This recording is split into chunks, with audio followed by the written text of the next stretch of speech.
Friends నేను మీరు చూసిన టెక్నికల్ అరుణ్ తెలుగు ఫ్రెండ్స్ ఇది మన టాపిక్ ఏంటంటే మనకు పోకో నుంచి ఒక మొబైల్ అయితే లాంచ్ అవుతుంది. ఇది లేదా ఆగస్టులో మనకి సెప్టెంబర్లో లాంచ్ అయ్యే అవకాశం ఉంది. కాబట్టి దాని స్పెసిఫికేషన్ విత్ ప్రైస్ ఈ రెండు అయితే లీకేజ్ అయినాయి కాబట్టి వాటిని మీతో షేర్ చేసుకుంటాను.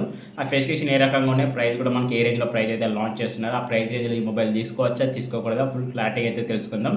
తెలుసుకునే ముందు చిన్న రిక్వెస్ట్ ఏంటంటే కొత్తగా ఎవరైతే మన ఛానల్ వస్తున్నారో ఛానల్ అయితే తప్పకుండా సబ్స్క్రైబ్ చేసుకొని బెల్ ఐకాన్ అయితే అల్ల పెట్టండి. వీడియో నచ్చింది కంటెంట్ కొంచెం యూస్ఫుల్గా ఉందనుకోవడం మాత్రం తప్పకుండా మీ ఫ్రెండ్స్కి అయితే షేర్ చేయండి. ఫ్రెండ్స్ ఇక మొబైల్ విషయానికి వస్తే మాత్రం మొబైల్ వచ్చి మాత్రం పోకో నుంచి F7 5G మొబైల్ అని చెప్పుకోవచ్చు. ఈ మొబైల్ చూసుకుంటే మాత్రం ఆగస్టు లేదా సెప్టెంబర్లో లాంచ్ అయ్యే అవకాశం ఉంది. కాకపోతే దీని స్పెసిఫికేషన్ చూసుకుంటే మాత్రం డీసెంట్ స్పెసిఫికేషన్తో లభిస్తుంది. ప్రైస్ చూసుకుంటే మాత్రం చాలా ఎక్సలెంట్ ప్రైస్ అని చెప్పుకోవచ్చు. ఈ ప్రైస్ రేంజ్లో దీన్ని తీసుకోవచ్చా తీసుకోకుండా అని తెలుసుకుందాం. అయితే స్పెసిఫికేషన్ ముందు మనం ఏం చేద్దామంటే ఫస్ట్ డిజైన్ అయితే లుక్ అయిద్దాం. డిజైన్ చూసుకుంటే మాత్రం డిజైన్ వచ్చి కొంచెం ఓల్డ్ డిజైన్ అని చెప్పుకోవచ్చు. ఎందుకంటే డిజైన్ క్లారిటీ చూసుకుంటే మాత్రం డిజిటల్ మీద చూడండి ఫ్రెండ్స్. ఈ డిజైన్ మీకు నచ్చిందా నచ్చలేదు తప్పకుండా కామెంట్ అయితే రిప్లై ఇవ్వండి. బిల్డ్ క్వాలిటీ చూసుకుంటే మొత్తం ప్లాస్టిక్ బిల్డ్ క్వాలిటీ లభిస్తుంది. కాకపోతే ఫినిషింగ్ చూసుకుంటే మాత్రం కొంచెం matte finish with glossy finish లభించే అవకాశం ఉంది. కాబట్టి బిల్డ్ క్వాలిటీ కొంచెం డిఫరెంట్గా ఉందని చెప్పుకోవచ్చు. దాని బిల్డ్ క్వాలిటీ అనేది సార్ డిస్ప్లే మీద చేస్తాను చూడండి. మీకు నచ్చిందా నచ్చలేదు తప్పకుండా కామెంట్ అయితే రిప్లై ఇవ్వండి ఫ్రెండ్స్. అలాగే విషయం పక్క పెడితే మనం మెయిన్ స్పెసిఫికేషన్ అయితే తెలుసుకుందాం. స్పెసిఫికేషన్ పరంగా చూసుకుంటే మాత్రం ఇందులో మెయిన్ తెలుసుకోవాల్సింది ఏంటంటే డిస్ప్లే అని చెప్పుకోవచ్చు. డిస్ప్లే చూసుకుంటే ఈసారి మనకి 6.78 ఇంచ్ డిస్ప్లేతో లభిస్తుంది. అలాగే మనకి 1.5 రెజల్యూషన్ పాటు డిస్ప్లే వచ్చి మనకు ఆమ్లెట్ డిస్ప్లే లభిస్తుంది. అంటే రీఫ్రెష్ పరంగా చూసుకుంటే మాత్రం 144 వరకు అయితే రీఫ్రెష్ అవకాశం ఉంది. కాబట్టి మనకి 144 నుంచి మనకి 480 వరకు అయితే రీఫ్రెష్ రేట్ పెంచుకునే అవకాశం ఉంది. కాబట్టి స్మూత్నెస్ కూడా కొంచెం అద్భుతంగా ఉండే అవకాశం ఉంది రీఫ్రెష్ పరంగా చూసుకుంటే మాత్రం. అలాగే మనకు బ్రైట్నెస్ చూసుకుంటే మాత్రం లోకల్ బ్రైట్నెస్ వచ్చి మాత్రం 2000 నిట్స్ అయితే లభిస్తుంది. అలాగే మనకి పీక్ బ్రైట్నెస్ వచ్చి మాత్రం 6000 నిట్స్ అయితే పీక్ బ్రైట్నెస్ లభిస్తుంది. కాబట్టి సన్ లైట్లో విజిబిలిటీ కూడా వేరే లెవెల్ అని చెప్పుకోవచ్చు. డిస్ప్లే పరంగా చూసుకుంటే మాత్రం డిస్ప్లే కొంచెం ఇంప్రూవ్ ఉందని చెప్పుకోవచ్చు. మనకి ఏదైతే పోకో F7లో చూసుకుంటే మాత్రం ఎందుకంటే మనకి ఇందులో ప్లస్ పాయింట్ ఏంటంటే మనకి డాల్బీ విజన్ సపోర్ట్ కూడా లభిస్తుంది. అలాగే మనకి HDR10+ కూడా సపోర్ట్ చేస్తుంది. అలాగే మనకి వైడ్ L1 కూడా సపోర్ట్ చేస్తుంది. కాబట్టి అమెజాన్ ప్రైమ్ ఇలాంటి వీడియోస్ అనేది మనం కంటెంట్ అనేది హెచ్డీలో చూసే అవకాశం ఉంటుంది. కాబట్టి డిస్ప్లే పరంగా చూసుకున్న మనం కొంచెం బెటర్ డిస్ప్లే అని చెప్పుకోవచ్చు. ఓవరాల్గా నేను అడిగితే మాత్రం డిస్ప్లే కొంచెం బెటర్గా ఉందని చెప్పుకోవచ్చు. ఈ డిస్ప్లే మీకు నచ్చిందా నచ్చలేదు తప్పకుండా కామెంట్ అయితే రిప్లై ఇవ్వండి. ఈ డిస్ప్లే వచ్చి మాత్రం ఫ్లాట్ డిస్ప్లేతో లభిస్తుంది. అలాగే మనకి ఈ డిస్ప్లే ఫింగర్ ప్రింట్ సెన్సర్ కూడా లభిస్తుంది. కాబట్టి చూడడానికి లుక్ కూడా కొంచెం బెటర్గా ఉంటాయని చెప్పుకోవచ్చు. ఓకే ఫ్రెండ్స్, డిస్ప్లేలో ఒక చిన్న క్లారిటీ వచ్చిందని నేను అనుకుంటున్నాను ఫ్రెండ్స్. అలాగే మనకి ప్రాసెసర్ చూసుకుంటే మాత్రం ఇందులో ఈసారి కొత్త ప్రాసెసర్ లాంచ్ చేశారని చెప్పుకోవచ్చు. ఏదైతే మనకు స్నాప్డ్రాగన్ 8 Elite ప్రాసెసర్ ఉందో దానికన్నా కొంచెం తమ్ముడు అని చెప్పుకోవచ్చు ప్రాసెసర్ చూసుకుంటే. ఎందుకంటే మనకి ఈసారి మనకి స్నాప్డ్రాగన్ నుంచి 8 Elite ప్రాసెసర్ అయితే లభిస్తుంది. కాబట్టి దీనికి క్లాక్ స్పీడ్ చూసుకుంటే మాత్రం 4 GHz మీద క్లాక్ స్పీడ్ ఉండే అవకాశం ఉంది. అలాగే మనకి ఇది వచ్చి 3 nanometer మీద లభిస్తుంది. ప్రాసెసర్ వచ్చి మాత్రం కొంచెం బెటర్ ప్రాసెసర్ అని చెప్పుకోవచ్చు. తమ్ముడైనా కూడా మనకి పర్ఫార్మెన్స్లో చూసుకుంటే మాత్రం ఏదైతే మనకి స్నాప్డ్రాగన్ నుంచి 8 Elite ప్రాసెసర్ అయితే ఏదైతే పర్ఫార్మెన్స్ చేస్తుందో అదే రకంగా మనకి ఇది కూడా పర్ఫార్మెన్స్ అనేది చేస్తుంది. గేమింగ్లో కూడా మనకి కొంచెం బెటర్ గేమింగ్ ప్లే కూడా లభిస్తుంది.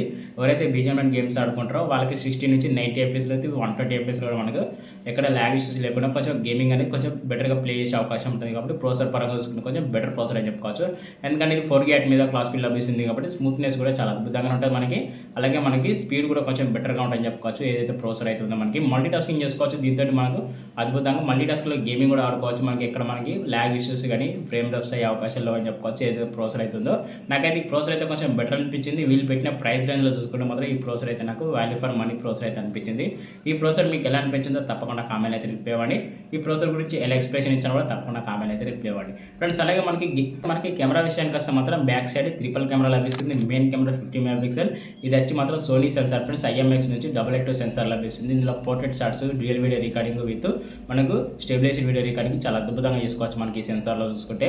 అలాగే సెకండ్ కెమెరా వచ్చి మాత్రం 13 MP ultra wide angle lens లభిస్తుంది. ఇంకో కెమెరా వచ్చి మాత్రం 8 MP. ఇది వచ్చి మాత్రం టెలిఫోటో లెన్స్తో లభిస్తుంది. మనకు 3 కెమెరాలు చేసుకుని మనం బ్యాక్ సైడ్ ఏదైతే 4K రికార్డింగ్ 60 FPS రికార్డింగ్ చేసుకునే అవకాశం ఉంది. చాలా ప్లస్ పాయింట్ అని చెప్పుకోవచ్చు. ఏదైతే బ్యాక్ సైడ్ ట్రిపుల్ కెమెరా ఉన్నాయో ఈ 3 కెమెరాలు చేసుకుని మనం 4K 60 FPS అయితే వీడియో రికార్డింగ్ చేసుకోవచ్చు. అలాగే మనకి స్టెబిలైజేషన్ వీడియో వచ్చి మాత్రం 4K 30 FPS అయితే వీడియో రికార్డింగ్ చేసుకోవచ్చు. అలాగే మనకి స్లో మోషన్ వీడియో రికార్డింగ్ చూసుకుని మాత్రం 720psలో మనకు స్లో మోషన్ వీడియో రికార్డింగ్ చేసుకోవచ్చు. కాబట్టి మనకి బ్యాక్ సైడ్ ఏదైతే ఉందో చాలా ఎక్సలెంట్ కెమెరాస్ అని చెప్పుకోవచ్చు. ఈ కెమెరాస్ అయితే నాకు బాగా నచ్చినాయని చెప్పుకోవాలి. ఎందుకంటే మీ కెమెరాలు చూసుకుని మాత్రం ఇంప్రూవ్ చాలా ఉంటాయని చెప్పుకోవచ్చు. ఏదైతే బ్యాక్ సైడ్ కెమెరాలో చూసుకుని మాత్రం ఇందులో మనకి ఫీచర్ చూసుకుంటే చాలా అమేజింగ్ ఫీచర్స్ అయితే లభిస్తాయి. విత్ AI ఫీచర్స్ కూడా లభిస్తాయి మనకి కెమెరాలో ఇంక్లూడ్గా చూసుకుంటే మాత్రం చాలా బెటర్ కెమెరాస్ అని చెప్పుకోవచ్చు. ఎవరికైతే బెస్ట్ కెమెరా మొబైల్ కావాలనుకుంటే మాత్రం దీన్ని అయితే తప్పకుండా లుక్ అయితే అండి ఫ్రెండ్స్. అలాగే మనకి బ్యాక్ సైడ్ కాదు ఫ్రంట్ సైడ్ సెల్ఫీ కెమెరా కూడా చాలా అద్భుతంగా ఉంటాయని చెప్పుకోవచ్చు. ఎందుకంటే మనకు 32 MP సెల్ఫీ కెమెరా లభిస్తుంది. ఇందులో కూడా మనకు 4K 60 FPS అయితే వీడియో రికార్డింగ్ చేసుకునే ఆప్షన్ ఉంది. కాబట్టి చాలా బెటర్ అని చెప్పుకోవచ్చు. ఏదైతే సెల్ఫీ కెమెరా అయితే ఉందో ఎవరైతే ఎక్కువ కెమెరాస్ మీద ఇంపార్టెంట్ పెట్టే వాళ్ళు ఉంటారో వాళ్ళకైతే ఈ మొబైల్ అనేది చాలా వర్తబుల్గా సూట్ అవుతుందని చెప్పుకోవచ్చు. వీళ్ళు పెట్టిన ప్రైస్ కూడా కొంచెం డీసెంట్ ప్రైస్ అయితే లభిస్తుంది కాబట్టి ఆ ప్రైస్ రేంజ్లో దీన్ని తీసుకోవచ్చా తీసుకోకూడదు ఫుల్ క్లారిటీగా తెలుసుకుందాం. క్లారిటీగా తెలుసుకోవడానికి ఈ వీడియోని పూర్తిగా వింటే మీకు క్లారిటీ అనేది వచ్చేస్తే తీసుకోవచ్చా తీసుకోకూడదు అనేది. నన్ను అడిగితే మాత్రం ఫ్రంట్ సైడ్ అయినా బ్యాక్ సైడ్ అయినా కెమెరాస్ అనేది చాలా అద్భుతంగా ఉన్నాయని చెప్పుకోవచ్చు. నాకైతే బాగా నచ్చిందని చెప్పుకోవచ్చు. నా ఒపీనియన్ మీకు నచ్చిందా నచ్చలేదు తప్పకుండా కామెంట్ అయితే రిప్లై ఇవ్వండి. ఫ్రెండ్స్ అలాగే బ్యాటరీ చూసుకుంటే మాత్రం ఇందులో చాలా ఇంప్రూవ్ చేశారని చెప్పుకోవచ్చు. బ్యాటరీలో కూడా ఎందుకంటే మనకి ఈసారి మనకి ఇందులో చూసుకుంటే మాత్రం బిగ్గెస్ట్ బ్యాటరీ అయితే లాంచ్ అయింది చెప్పుకోవచ్చు. ఏదైతే మనకి బ్యాటరీ కెపాసిటీ చూసుకుంటే మాత్రం 7500 mAh బ్యాటరీ అయితే లభిస్తుంది. అలాగే మనకి 90 వాట్ ఫాస్ట్ ఛార్జర్ లభిస్తుంది కాబట్టి మనకు 90 వాట్ ఫాస్ట్ ఛార్జర్ చూసుకుంటే మాత్రం 7500 mAh బ్యాటరీ కాబట్టి ఎంత లేదన్నా ఒక 50 మినిట్స్ 60 నుంచి 60 మినిట్స్ వరకు అయితే టైం అనేది తీసుకుంటే మనకు 100% ఛార్జింగ్ ఎక్కడానికి. వన్ టైం 100% ఛార్జింగ్ ఎక్కిందంటే 2 days వరకు అయితే బ్యాటరీ బ్యాకప్ వచ్చే అవకాశం ఉంటుంది. హెవీగా వాడితే మాత్రం నార్మల్గా యూజ్ చేసుకున్న మాత్రం 3 days వరకు అయితే బ్యాటరీ బ్యాకప్ వచ్చే అవకాశం ఉంటుంది కాబట్టి చాలా బెస్ట్ బ్యాటరీ బ్యాకప్ అని చెప్పుకోవచ్చు. ఈ బ్యాటరీ బ్యాకప్ చూసుకుని మాత్రం ఎక్కువ గేమ్స్ ఆడే వాళ్ళు రోజులు వాళ్ళకైతే చాలా యూస్ఫుల్ అవుతుంది. అలాగే మనకి డైలీ జనరల్ యూజింగ్ విత్ మనకు మల్టీటాస్కింగ్ చేసే వాళ్ళు కూడా చాలా ఎక్సలెంట్గా యూజ్ అవుతుంది. వాళ్ళకి మనకు ఆఫీస్ వర్క్ చేసే వాళ్ళు ఉంటుంది ఎక్కువ మనకు నోట్స్ ప్యాడ్ రాసుకుంటూ ఉంటుంది మొబైల్లో వాళ్ళకు కూడా చాలా ఎక్సలెంట్గా సూట్ అవుతుంది అని చెప్పుకోవచ్చు. బ్యాటరీ బ్యాకప్ అనేది చూసుకున్న మాత్రం చాలా అమేజింగ్ బ్యాటరీ బ్యాకప్ అని చెప్పుకోవచ్చు. నన్ను అడిగితే మాత్రం ఈ బ్యాటరీ బ్యాకప్ అనేది చాలా అమేజింగ్ అని చెప్పుకోవచ్చు. ఈ బ్యాటరీ బ్యాకప్ మీకు నచ్చిందా నచ్చలేదు తప్పకుండా కామెంట్ అయితే రిప్లై ఇవ్వండి. అలాగే మనకి ఇందులో చూసుకున్న మాత్రం రివర్స్ వైర్లెస్ ఛార్జింగ్ అనేది లేదు. మనకి ఫాస్ట్ ఛార్జింగ్ సపోర్ట్ అయితే ఉంటుంది కాబట్టి మనకు 15 నుంచి 16 మినిట్స్లో మాత్రం 100% ఛార్జింగ్ అనేది ఎక్కేస్తే బ్యాటరీ బ్యాకప్ అనేది కూడా కొంచెం బెటర్గా వస్తాయని చెప్పుకోవచ్చు. ఫ్రెండ్స్ నా ఒపీనియన్ మీకు నచ్చిందా నచ్చలేదు తప్పకుండా కామెంట్ అయితే రిప్లై ఇవ్వండి. మరిన్ని విషయాలు తెలుసుకునే ముందు చిన్న రిక్వెస్ట్ ఏంటంటే కొత్తగా ఎవరైతే మన ఛానల్ చూస్తున్నారో ఛానల్ అయితే తప్పకుండా సబ్స్క్రైబ్ చేసుకొని బెల్ ఐకాన్ అయితే ఆన్లో పెట్టండి. వీడియోలు వస్తే మాత్రం తప్పకుండా లైక్ అండ్ షేర్ చేయండి. ఫ్రెండ్స్ ఇక మిగతా స్పెసిఫికేషన్ చూసుకున్న మాత్రం ర్యామ్ అండ్ రోమ్ అని చెప్పుకోవచ్చు. ఇందులో ర్యామ్ చూసుకున్న మాత్రం 8 GB ర్యామ్తో లభిస్తుంది. అలాగే స్టోరేజ్ చూసుకున్న మాత్రం 250 స్టోరేజ్ లభిస్తుంది. ర్యామ్లో ప్లస్ పాయింట్ అయితే మనకు వర్చువల్ ర్యామ్ కూడా లభించే అవకాశం ఉంది కాబట్టి ర్యామ్ ఎక్స్పాండ్ చేసుకునే అవకాశం ఉంది. చాలా ప్లస్ పాయింట్ అని చెప్పుకోవచ్చు. ఫ్రెండ్స్ అలాగే ర్యామ్ కెపాసిటీ చూసుకున్న మాత్రం LPDDR5X ర్యామ్ లభిస్తుంది. స్టోరేజ్ కెపాసిటీ చూసుకున్న మాత్రం UFS నుంచి 4.0 లభిస్తుంది. కొంచెం ప్లస్ పాయింట్స్ అని చెప్పుకోవచ్చు. ఫ్రెండ్స్ అలాగే ఆండ్రాయిడ్ విషయానికి వస్తే మాత్రం Android 15 లభిస్తుంది. అలాగే HyperOS లభిస్తుంది. వీటి అప్డేట్ విషయానికి వస్తే మాత్రం 2+ 3 years అయితే అప్డేట్స్ అయితే లభిస్తాయి అని చెప్పుకోవచ్చు. మనకు అప్డేట్స్ పరంగా కూడా కొంచెం బెటర్ అని చెప్పుకోవచ్చు. ఫ్రెండ్స్ అలాగే మనకి ఫీచర్ చూసుకుని మాత్రం ఇందులో IP రేటింగ్ పరంగా IP68 రేటింగ్ లభిస్తుంది. అలాగే మనకి Dolby Vision సపోర్ట్ కూడా లభిస్తుంది కాబట్టి కొంచెం బెటర్ అని చెప్పుకోవచ్చు. అలాగే డిస్ప్లే ప్రొడక్షన్ విషయానికి వస్తే మాత్రం మీకు వీడియోలో చెప్పలేదు ఫ్రెండ్స్. ఇందులో మనకి డిస్ప్లే ప్రొడక్షన్ వచ్చి మాత్రం కొన్ని Olympus Victor ప్లస్తో లభిస్తుంది. ప్రొడక్షన్ అనేది కూడా కొంచెం బెటర్ ప్రొడక్షన్ అని చెప్పుకోవచ్చు. అలాగే మనకి స్టీరియో స్పీకర్స్ లభిస్తాయి. లౌడ్ స్పీకర్ లభిస్తుంది. డ్యూయల్ స్టీరియో స్పీకర్స్ కూడా లభిస్తాయి కాబట్టి మనకి ఎక్కడ తగ్గే ఛాన్స్ లేదు. ఫీచర్స్ పరంగా చూసుకుంటే మాత్రం అన్ని అన్లిమిటెడ్ ఫీచర్స్ అయితే లభిస్తాయి. ఫీచర్స్ మీకు నచ్చలేదు తప్పకుండా కామెంట్ అయితే రిప్లై ఇవ్వండి. ఫీచర్స్ గురించి ఎలా ఎక్స్ప్లెనేషన్ ఇచ్చాను కూడా తప్పకుండా కామెంట్ అయితే రిప్లై ఇవ్వండి. ఫ్రెండ్స్ ఇక దీని ప్రైస్ విషయానికి వస్తే మాత్రం బేస్ మోడల్ మనకి 8 GB RAM 256 వేరియంట్ ప్రైస్ వచ్చి మాత్రం ఎంత లేదన్నా మాత్రం 34 నుంచి 32,000 అయితే లభించే అవకాశం ఉంది. ఈ 32,000 దీన్ని తీసుకోవచ్చా తీసుకోకూడదని నన్ను అడిగితే మాత్రం ఎవరికైతే best gaming play best cameras కావాలనుకుంటారు చూడు వాళ్ళైతే దీన్ని తప్పకుండా తీసుకోండి. ఎందుకంటే మీకు ప్రోసెసర్ కొంచెం బెటర్ ప్రోసెసర్ లభిస్తుంది. కెమెరాస్ క్వాలిటీస్ కూడా కొంచెం అద్భుతంగా ఉన్నాయని చెప్పుకోవచ్చు.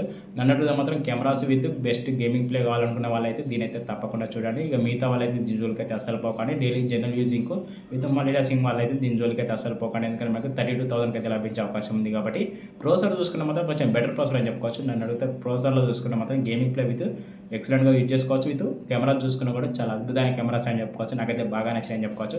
ఎవరికైతే బెస్ట్ గేమింగ్ ప్లే మొబైల్ కావాలనుకుంటే మాత్రం దీని అయితే తప్పకుండా లుక్ అయితే అండి. ఫ్రెండ్స్ నా క్లారిటీ మీకు నచ్చిందా నచ్చలేదు తప్పకుండా కామెంట్ అయితే రిప్లై ఇవ్వండి. దీని గురించి ఎలా ఎక్స్ప్రెషన్ ఇచ్చినా కూడా అది కూడా తప్పకుండా కామెంట్ అయితే రిప్లై ఇవ్వండి. ఓకే ఫ్రెండ్స్ మీకు చిన్న క్లారిటీ వచ్చిందని చెప్పుకుంటే ఈ మొబైల్ గురించి క్లారిటీ వస్తే మాత్రం మీ ఒపీనియన్ అయితే తప్పకుండా కామెంట్ అయితే రిప్లై ఇవ్వండి. ఓకే ఫ్రెండ్స్ నేను మీరు చూసిన టెక్నికల్ తెలుగు మరో కొత్త మొబైల్ కొత్త విషయం మళ్ళీ కలుద్దాం. టాటా బాయ్.